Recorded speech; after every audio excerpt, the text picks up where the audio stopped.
தமிழ்நாட்டில் கள்ளுக்கடைகளை திறக்க வேண்டும் என்று தமிழ்நாடு வியாபாரிகள் சங்க பேரவை சார்பாக வலியுறுத்தப்பட்டுள்ளது.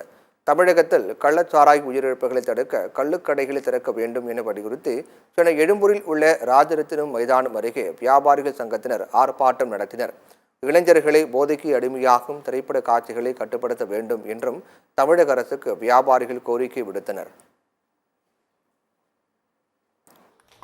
எல்லா மதுக்கடைகளை மூடக்கோரியும் நிரந்தர மதுவிலக்கு கோரியும் அதுவரை கள்ளுக்கடைகளை தரங்க.